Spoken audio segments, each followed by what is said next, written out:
We should talk about it. I guess we can transition into that Lakers article that dropped about the Buss family and everything like Okay. that. So dramatic. Look, this is the life we live. As a Lakers, like, you Yeah. know, As Lakers turns, as always. yeah, like I see this shit and I'm like, Do you remember? look, I'm just like, all right, man, how it's like. I feel bad for the younger Buss brothers, right? But the older ones, I never felt bad for them. They fucked up because they fucked it up. Like, so, but then she double crossed. But these niggas walked away with a bunch of money anyway. Right. But she's a woman, so like Well, she just made this ruthless business. Like they would call her a ruthless businessman. If she was a woman, can I set the table for people to know for like if Tunnel Talk or Trish Sayers, because obviously Trish would be like, I don't watch basketball. That's whatever. Lay it out. So the Lakers are like, they're like Real Madrid. They're the biggest sports franchise in the sport, right? So the second most historically successful franchise in this sport last year sold for $6 billion, right? The heated rivals of the Lakers, the Boston Celtics. Less than a year later, the Lakers get sold for $10 billion. That shows you the love. Like they're the Yankees, they're the Cowboys, right? They're the biggest. They're the big. So the former commissioner that died in 2020 was that when Stern died? Yeah, I think so. Former commissioner of the NBA that oversaw it as they had Magic and Bird and Michael Jordan, right? They would ask him, and David Stern was very sarcastic and witty, right? And he would always ask him, like, people asked him one time, what is your dream NBA Finals? His answer was Lakers versus Lakers. And I believe Michael Jordan was in the league at the time still while this happened. He said Lakers versus Lakers. Not Michael Jordan, Lakers versus Lakers. And he's right. They're the biggest fan base in sport, right? So, the owner from the not the most rational 70s bunch. Not the most rational bunch. It's fandom. It's all fandom. We'll get to that in a second, right? The Lakers were bought in the late 70s by a man named Dr. Jeanie Buss. Dr. Jeanie Buss buys them. The greatest owner in team sports history. Drafts Magic Johnson. Buys the Lakers in 1 year. Buys the Lakers. Drafts Magic Johnson. Wins the NBA Finals. Wins the NBA Finals 2 years after that. Wins 3 other finals with Magic Johnson. And then proceeds after that 13 years later, wins 3 titles in a row, and then after that, wins 2 more before dying. So, yeah, it's very successful. Only missed the playoffs as an owner one time over those, 30-something or 30 years or whatever else as owner. Twice. Like, I think they missed 94 and what else? 94 and 05, and Kobe, I think, only played right. I forget about 05. I forget about that. He played 66 games, and he just wasn't right that season. Yeah, that was a season. That's after they trade Shaq. Anyway, So unparalleled success in the NBA as an owner. He has 6 kids that we know about. He was a historical playboy. Would be at the game, single forever in his old ass age with with former Playboy bunnies and women that were in their 20s. And these kids, I think it's important to mention, they are all different ages. It's like, hold on, I thought Jerry was done having children. Like, and this is something Jeanie essentially brings up at one point. Yeah, so basically, 6 kids that we know about, 2 women, 4 boys. So, and there's as you mentioned, the difference in ages or whatever else. They're from different mothers, correct? They're from different mothers. Two different mothers. So I think the first 3 are from the first mother, and then the last 3 are from the second mother. Yeah. So Jenny's the youngest, right? Or Jenny's the youngest, or Jenny's the third youngest. I think Jeannie's third, if I'm not mistaken. Jeanie is the 5th oldest. Jeanie is the one that's always been held as, like, from a PR perspective, kind of similar to Stephanie McMahon in a way, where it's like she's super qualified. She's a sweetheart. She's a lovable one of all the children, right? So Jerry Buss realizes that, like, hey, this is going to turn into, before the session even was an idea, this is gonna become a session once I die, once in my older age. I'm already up in age. When I die, I know this could break up my kids as it we're looking over this franchise. So he's like, should I sell this team or not? And his response was, if I sell the team, what I would do, first thing I do with all the money I'm selling is I would want to buy the Lakers. So every time in the family's history with Jerry Buss alive at the end, passing, the family deciding at multiple points whether not to sell them or not, somebody at some point, the kids say the same thing. Well, with all the money I make off of this, the first thing I want to do is buy the Lakers. Because that is the only major source of income for the entire family is they own the Lakers and what comes with it. So as times change, more and more billionaires buy into the NBA and are able to throw more money towards resources to compete in the NBA. The gap in the and also the management gap has completely shrunk. Before, as you mentioned, Paul Gasol fall of a truck and just end up becoming the second best Laker, and they can go through straight finals because it happens, right? That doesn't happen anymore, especially post that in the LeBron trade or LeBron going to Miami. The other ownership have basically said, "Screw that, we're putting the forks to any big market team, especially the Lakers because the Lakers are like the Yankees. We fuck them. We all hate them." So it became harder and harder for before Kobe tore his Achilles for them to compete or be able to reload like they would always reload historically. Where all of a sudden, like, hey, Kareem Abdul-Jabbar no longer wants to play in Milwaukee. He wants to either go to New York or LA. He ends up becoming a Laker. They end up getting terrible mismanagement for other teams that leads to Magic Johnson becoming a Laker, and then they win the NBA title and they end up getting the first pick in the NBA draft. And they draft another future Hall of Famer in James Worthy. Like stuff like that was happening all the time. Shaquille O'Neal wants to go to Hollywood to shoot 2 movies. His career never goes nowhere ever after that, but they proceed to then have him, and then they draft this high school named Kobe fucking Bryant. Right? There was always something like the moral arc of the arc of the NBA universe for my entire life up until maybe like the last decade has bent towards the Los Angeles Lakers, right? That's how it's gone, right? So sound good to me. Right. So the only real exception to that in the last decade is this Luka Doncic trade. But outside of it, I mean, I take that back because LeBron James decided to show up. I forgot about that. LeBron just let show up. I forgot. People swear to God Lakers exceptionalism don't exist. I'm like, nigga, what? Like, look at all the examples. Like, you fight against yourself at this point. So I take that back. Their worst decade of this working for them is they got LeBron James and they got Anthony Davis and then they flip Anthony Davis and Luka Doncic. Yeah, that is since '79. That is the what do you call it? The lean years of the Lakers, winning 1 title in the last decade, right? So, the whole family stuff is happening, and what happened was after Jerry Buss died. You should mention this too. Throughout since 1979, Jeanie Buss has worked her way all the way up through the organization to become the most liked, the most equipped, the most business savvy. And pretty much has all the relationships with the players throughout the years, whether it's Magic, Kobe, and she builds her own faction as well. Yeah. So, we'll talk. Well, I guess we go to. Okay, so I'll get to the LeBron thing. Then we talk about Magic and then Pelinka and all that stuff after that. So, after that happens, after Jerry Buss dies, the Lakers were being ran by the eldest Jimmy Buss. Jim Buss ended up being a disaster.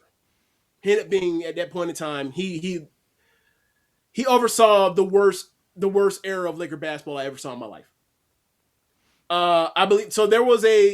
Like I mentioned, right, the Lakers from the time Jerry Buss bought them in '79 until Kobe Bryant tore his Achilles in 2012, they missed the playoffs twice.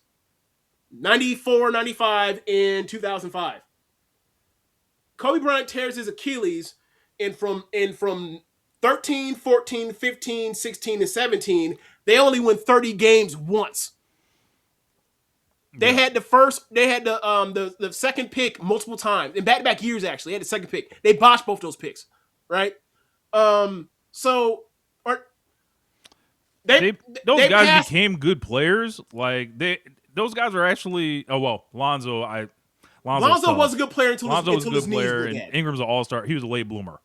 But the thing is, there were guys that was like, oh, like, okay, so Jaylen Brown on the Celtics and Jason Tatum on the Celtics. Lakers, if you redo those drafts, you probably have both of those guys are Lakers to the Celtics, and that would have made Jason Tatum really happy. But it is what it is. So yeah, so that happens. LeBron decides by that point in time, they oust Jeanie Buss, the Lakers do. Jeanie does. Jeanie does with the younger brothers, right? Because they had the voting power to out him out of there. So, they get him out of there. They install Magic Johnson as the head of it. It's a disaster, Magic Johnson. But Magic Johnson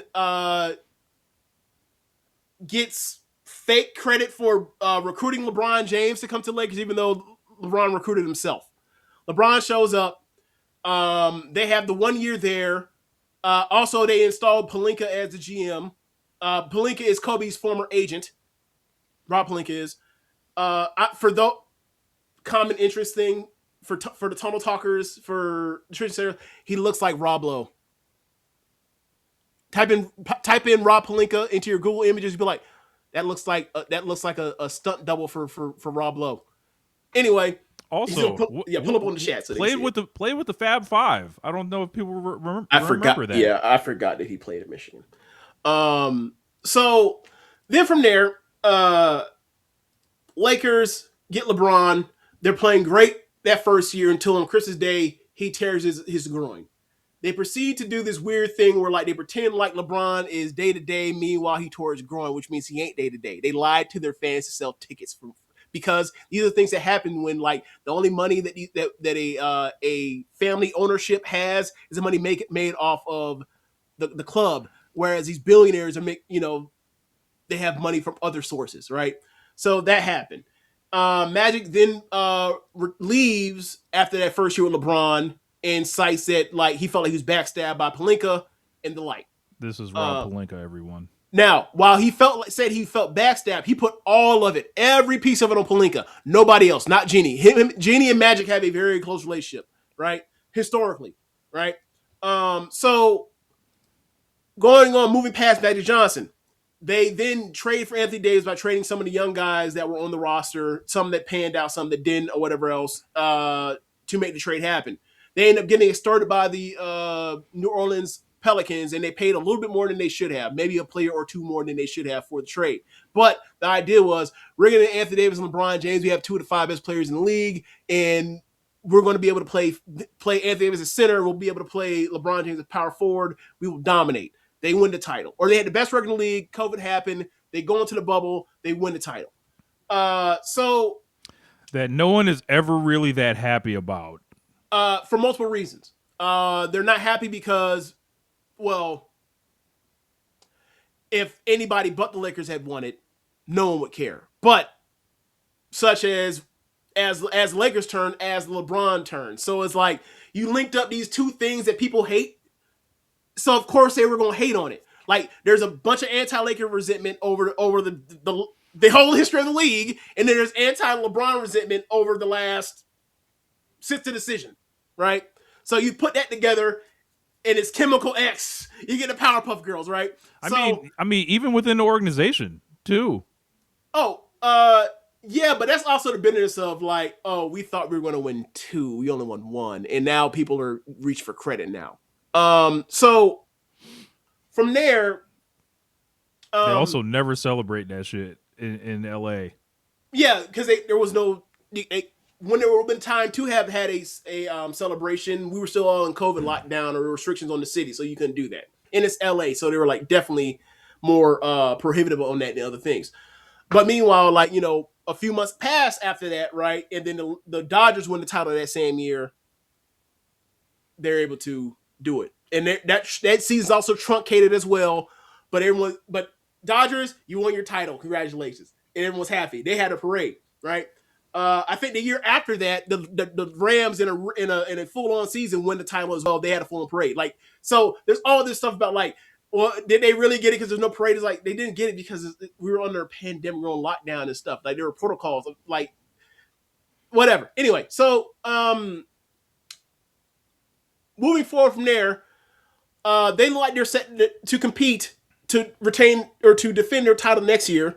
LeBron ends up getting his ankle rolled up on, and like a lot of people think that like that's when his athletic prime got cut short, and I'm like, I don't necessarily buy it. I just think he came back and he's just old, like whatever. Anyway, so they don't defend their title, so they end up trading for it. They end up blowing up their roster to trade for Russell Westbrook. At the behest of LeBron James and Anthony Davis. I don't. Okay, so LeBron, yes. I don't know about Anthony Davis though. Yeah, you got to tell me. Yeah, so like in that book, they was having these private meetings with Russ or with them two, basically like how we gonna make this happen. They talked about sacrificing. They talked a whole lot of shit that didn't end up playing out together. Let's just say that. So so while that's happening, while they decide to do that, it's a bad fit. It's a bad fit for all parties involved. The Lakers won their title because of their they were to play really big for positions and play passing lanes and get out in transition on defense and turning defense into offense for easy baskets. But they were just an average 3-point shooting team. And Anthony Davis like turns to a human fireball and shoots 40% from three for like, and then never does it again. Yeah. Was it 40% for real? I believe in the playoffs he was shooting like 40% from three. Okay. So, the byproduct of that mean they had to trade people like Alex Caruso. We had to bank on Kyle Kuzma. And who else did they get rid of for to make that trade work? A lot of bad business went down. Danny Green was gone. Danny Green was on the end of his rope by the time he got through that final. So I don't know. I don't remember how he bounced back. KCP, they let him walk to the Nuggets, right? Yeah. Yeah. So KCP was their best shooter. Let him go to make this trade happen. So them being an average 3-point shooting team, while they were good on defense, it didn't matter because they still had LeBron healthy and they still had Anthony Davis. Once they trade Russell Westbrook, while Russell Westbrook, at that point in time, could still be a productive player and even a winning player in an environment where there's shooters around him, he's now coming to a team where there's no shooting and it means there's no spacing. So now it relies on him having to be better at making decisions. And he's not, and he was never a good, he was always at the end of crucial moments, a bad decision maker that got exposed and magnified more on this team that didn't benefit him playing for it. So it turns into this team was a title contender last year until an injury happened. They won the title 2 years ago. So it turns to the blame game. So then from there, it turns into everybody pointing fingers of, you asked for this trade or you pushed for this trade. It went to shit. And now you're acting as if you are not involved in LeBron.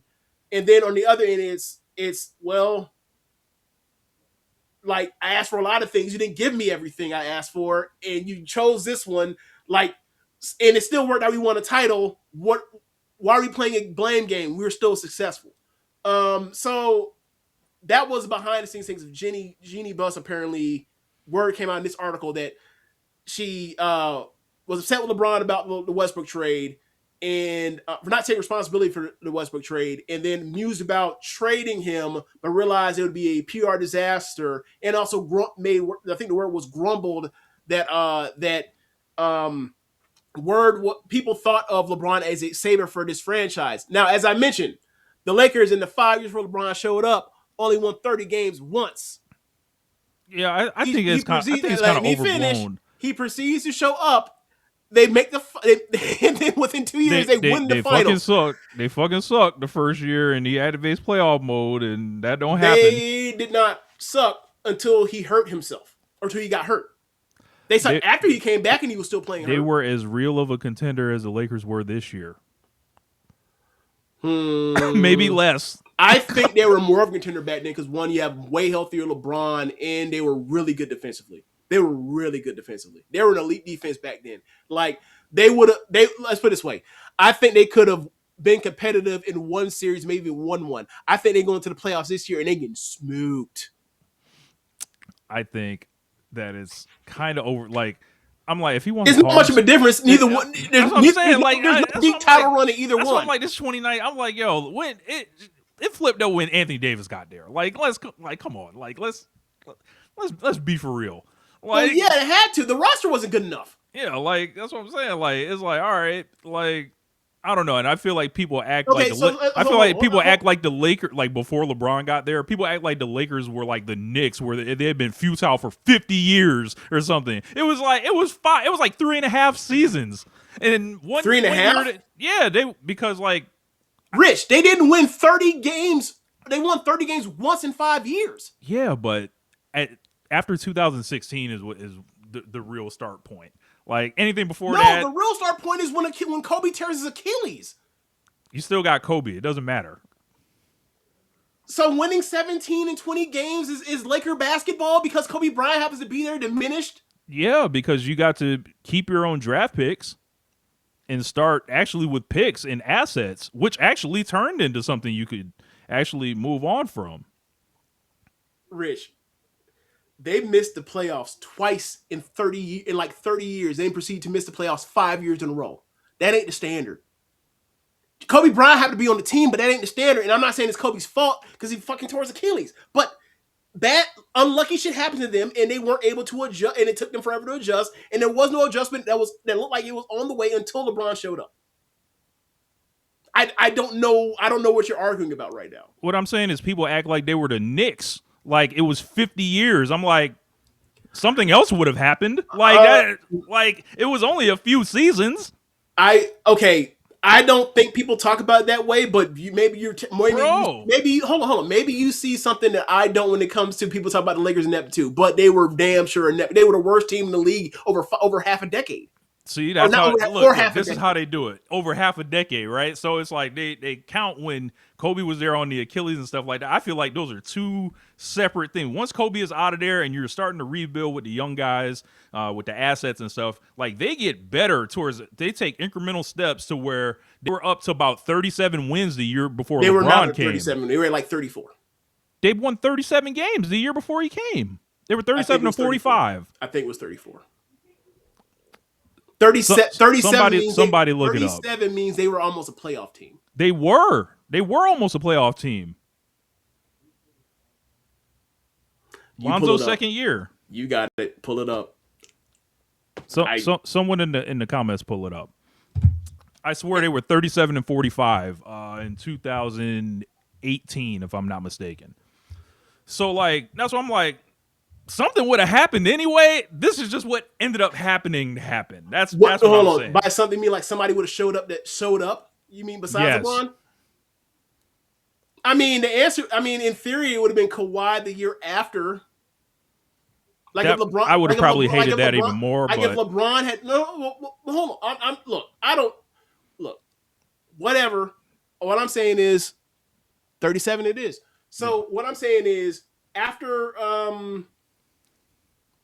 if LeBron stays in Cleveland, right? Yeah. Kawhi won the title in 2019 because of the Warriors debacle injuries. He was going to sign he would have signed with the Lakers instead of the Clippers in 2000. Or they could have went after Durant too. But they wouldn't have because Durant would have wanted to do the thing with Kyrie and they would have wanted to do that fuckery. Right? So and they were 35 and 47 the year before it. Yeah, like I was saying, they were doing incremental steps. And I was like, okay, the young guys are kind of turned into something to where either they turn into something or you eventually move them. Like, yeah. So, I mean, so at that point in time, like now we're doing the moving sliding doors thing when it comes to the Kawhi thing, but like, it's literally all the same players, just change a little bit. Kawhi, like this. I'll put it like this. If Kawhi had, not said I need to jettison everybody out to get Paul George the way he did with the Clippers. And because the first year with Kawhi in the Clippers, he was great. He played a lot of games. It just Ever since then, it turned into shit. Yeah. So you don't know how that long ago. Obviously, we already knew his knees were degenerative, or whatever else, whatever. But like as you said, something would have happened. But like, it's not guaranteed that they were going to go in real. And also, given this era of the mission, like the gap of the Lakers being like so being able to take advantage of all these mismanagements around the league, like it's shrunk because the sport is mandated, or the owners have other owners are mandated. Like this don't happen because we fucking hate the Lakers. So the Lakers win the one title. Back to the LeBron, the actual timeline. Right. I just feel like we had to make a small detour. Yeah. Back to the actual timeline. The Lakers sell a part of their team off to the owner of the Dodgers, and then and that basically gives him the right to be the first buyer. Yeah, which is funny because like when the Celtics sold 6 months before the Lakers sold or whatever it was, like the minority owner of the Celtics had the money to buy the Celtics, and Wick Grossman said, "Fuck you, we're not selling to you." And he tried, and the minority owner tried to sue, and he was like, "It's not, you ain't got it in paper, brother. You lose. Handshake deal? What handshake deal?" So I never said that. He got slimed. That nigga got slimed. He's furious. He'll be mad forever. He's gonna die. Like, yeah, almost. Look, put on his tombstone. Almost owned the Celtics. Sorry. Yeah. So, is Mark Roberts? Mark Walter. Mark Walter. He ends up buying them, and they set in place like that. They will keep Jeanie Buss in her position for the next 5 years. Now, in order for that to happen, the family stuff was, as you mentioned, she had to consolidate power. She consolidated power with her younger brothers to oust her older brother out of position when the older brother Jimmy was fucking up. This time around, now that the older brother has been ousted, he's furious. He's like, fuck this. My father said I was going to have this. Fuck this. I'm blowing all up. Give me my money. Now what happened to get them to sell the team when the younger brothers want to keep the team was she goes back around to the older brothers and say, "Hey, let's sell this team." So and this has been a thing with Jeanie where they're like, "Yo, as the value of this thing keeps going up," you mentioned the Celtics sell, and then everybody's like, "That's what changed it." My biggest fear was that Saudi Arabia was going to buy the Lakers, but Saudi Arabian money is involved in Mark Roberts, correct. Mark Walter, but it's not like direct, like right. There's Abu. Is it either Saudi money or Abu Dhabi? Abu Dhabi. There's a big difference. I think it's Abu Dhabi, but I'll have to check. Yeah. But yeah, like you mentioned, everybody assumes Jeanie's gonna sell, and then it's like people also think that this is like, where. So I forgot somebody mentioned it was like Bob Myers, where he was like basically, I'm quitting this fucking team because I ain't gonna be the one that trades Klay Thompson, and then people think Jeanie's like, you know what, I'm not gonna be responsible for the exit of LeBron James or whatever. I'm not taking that heat. I'm gonna sell this fucking team too. I'm pulling the exit lever because whatever. Mm-hmm. So also in that is an article. There was talk of one of the children.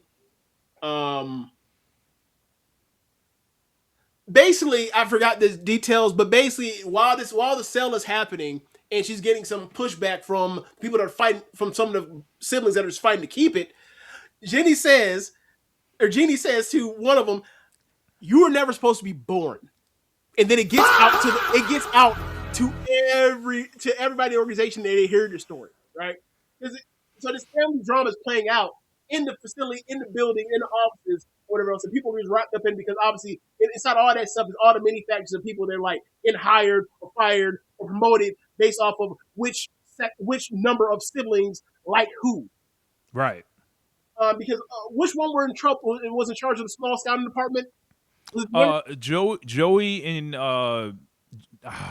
Joey and Jesse, I believe. Those are the younger two brothers. Those are the younger And ones. these guys have done like a pretty good job building themselves like a little corner in the organization. They were just like guys with jobs in the organization that had worked hard for a long time, turned around a lot of the scouting, like the Austin Reeves, the Alex Carusos, Kuzmas, like all the guys that they got, like these later guys, like they proved themselves to be competent, and they thought they had like, what's up? You gonna talk about Taylor Horton Tucker? No, that's a clutch psyop right there.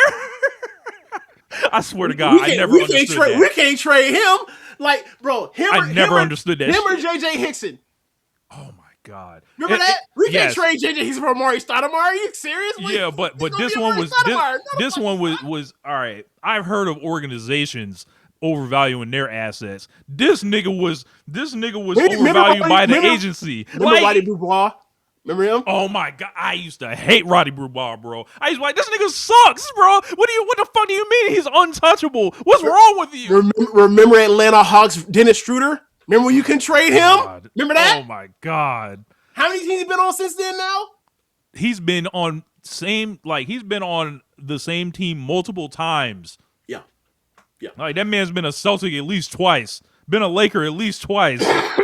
So, anyway, sorry about that. So, as I mentioned, all this stuff happens, leads to the sale of the Lakers, and she's still around. And now this news came out, and this is the thing that's explosive about this is like this is the first ever that I can recall PR hit on Jeanie Buss because she's universally beloved. Media is really kind to her in a way that's almost like it's almost like Doc Riversian, whereas like this person, Doc Rivers, we don't know Jeanie Buss's failures in the way that we know as intimately as we know Doc Rivers' failures as a coach, where he's blowing all these 3-2 leads and 3-1 leads, whatever else. But Jeanie it's like Buss has built a lot of goodwill with a lot of people for a lot of years. This is a former Laker girl. Yep. She was like in charge of all the shit, like with people. She's been all these league meetings for years and years, and like just the amount of contacts and people, and she was fine for years and years and years. Besides that too, but also plays into it. By major American sports league standards, the NBA is the progressive league. Major. Now, they're not nearly as progressive as the W, but the W is not a major league yet. We think that'll change over time, but as of the history of where we are now, happy birthday, Caitlin. But up to present day, they're not major in that way, right?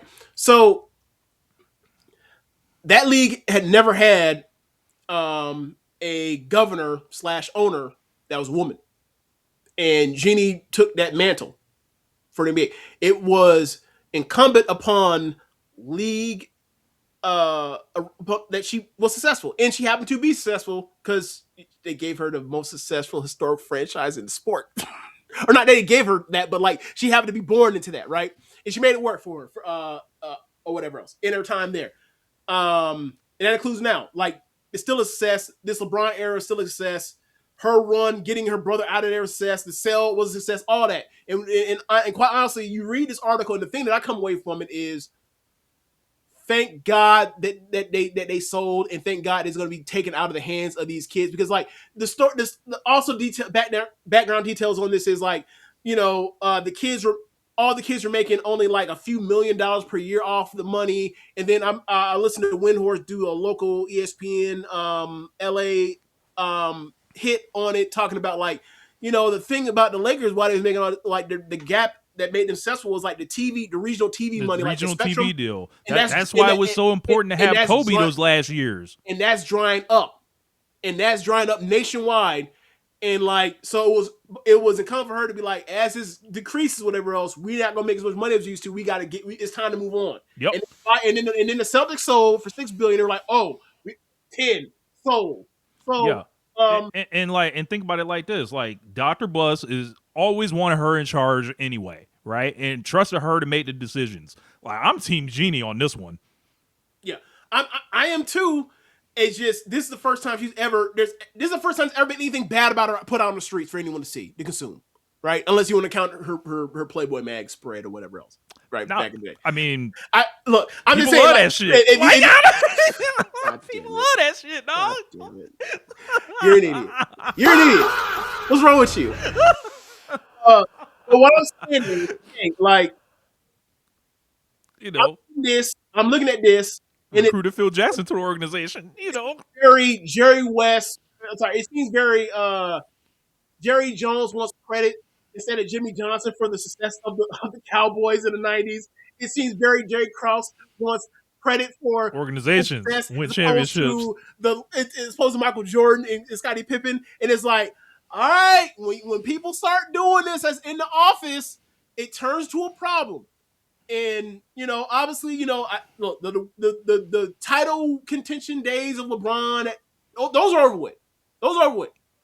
But like the way that all was put together was piecing, like it was, crafting a narrative that, like, hey, there's a lot of shit going on besides what we knew what was happening just on the court or even at the facility. It was That this book. also happening in the offices and also at the family homes of the people that own this shit. And thank God that this family didn't drive this franchise off a cliff.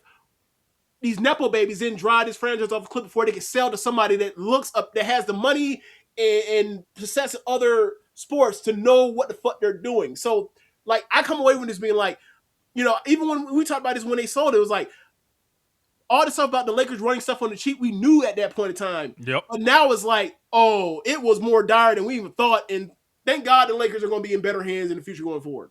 Yeah, I always remember hearing about like how massive that local television deal was, and that's why I never was like Kobe needs to give it back. Whatever, they signed a terrible deal. I'm like, bro, that was all like people were tuning in for that shit. Like that was like, the shit that was holding the fucking holding the foundation up. That local television deal. I mean, I wasn't even thinking about it as far as the TV deal. My thing was like, I mean, he's selling the tickets. Yeah, Like that's that too. Like I wouldn't even think about. I was never at that point in time. I was never thinking about the regional TV deals outside of baseball. But it was like, well, I mean, if they don't give Kobe that money, who's gonna buy? Who's gonna sell the tickets?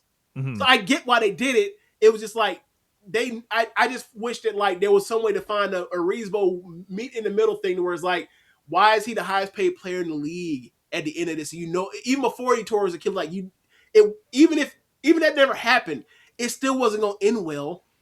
It just happened. He tore his Achilles and it turned into a disaster. Back pay. Back pay, all them playoffs. So, but the stuff with with LeBron and her and allegedly trying to trade him to the Clippers and stuff, that would have been, and she didn't want to give him an extension before, but felt like she kind of had to, essentially, and then gave him a no trade clause. Yeah, which I bet they're kicking themselves right now. Because, like, bro, I don't think so. I think a lot of when they talk about the grumbles or whatever else, I think some of that stuff is like, because the way it's worded, I don't think that is a constant. Those feelings are constant or whatever else. Those are like you have and say things to people or you think things about people at certain times when they get on your fucking nerves. And LeBron ain't no damn saint. He gets on people's nerves. While asking for all that, for asking for stuff all the damn time, regardless of how good he's been or whether or not, or even when he's delivered, he asked for the stars in the moon, and you give him the stars in the moon while he can still give you the stars in the moon. And it's like, yeah, I get that does become grating. Look, the second run with Dan Gilbert, you think he liked that tax bill? No. Even though they made 4 straight finals, no, of course not. Right? Like we saw what happened with Riley and Arison and him leaving, right? And the whole story about the fucking cookies. Yeah. Right? Like, but it is what it is. It's like you deal with that kind of stuff. You had to, and don't get me wrong, this ain't no LeBron thing. Kobe threatened to leave to go to the fucking Clippers, right? Michael Jordan. Jerry West is like, you cannot play for that man. Like, Michael Jordan goes to the office, Jerry Krause office, and basically demands that they trade Scottie Pippen, right? Like, there's that kind of stuff, right? Magic Johnson getting coaches fired. All these guys at this point now, that's a rite of passage now. Every star at this time gets a coach fired. That happens now. But back then, that was a big thing, right? Magic Johnson had to deal with coach killer for years. Magic broke the seal. Magic, in a way, is like, you know, people like the Durant became a warrior, and that wasn't the kind of heat that like LeBron got from coming to Miami Heat, because it's like the first person wants to get the shit. Magic Johnson when they got the shit for being the coach killer. Everybody else since then is like, look, we don't talk about Jason Kidd. We talk about the way we talk about Matt, or we don't talk about Magic, or sorry, the way Jason Kidd was killing coaches back then in the 2000s, whatever else. You don't hold him the way that people still talk about getting Westhead out of there. It's a lot we don't talk about with Jason Kidd. Yeah. Yeah. Don't. Let me tell you, when I was a kid, I knew that. Yeah. And I have a friend that his excuse was, well, she put his hands on him too. Jason Kidd in the NBA was a 6'4" point guard that you, Rich, how many times you heard me say this? He had kung fu grip.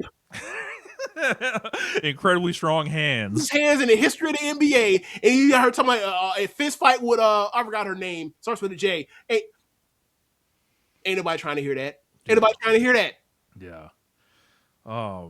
Yeah. So, I mean, I'm glad, you know. I don't know how the LeBron era is set to end on the Lakers. I guess we will stay tuned. Who knows? It could be in a few weeks. But you think he's gonna say, "Hey, yeah, I'll let you get me out of here"? That ain't happening. I'm going up to play with Steph. You know, I'm gonna go to his house now. You know, and get a room. Can the Warriors even do a trade? I thought they can't even sign nobody. Look, like. Don't they have to like stress Jimmy Butler to sign somebody? They would have to trade Jimmy Butler, but I'm like, who the fuck is trading for Jimmy Butler? Like, that shit is a disaster at this point, bro. Like, but yeah. So I listened to an NBA history show with y'all. Yeah, I mean that's kind of what this is. I mean, this is the Lakers, like this is like the history of the Lakers since Jerry Buss bought them, basically. Yeah. But yeah, like I don't know. I don't know how it ends. You know, it's a new era. Like, and I think the new ownership has been, I think they've been rather patient. Put Myron's thing up there. I'm sorry.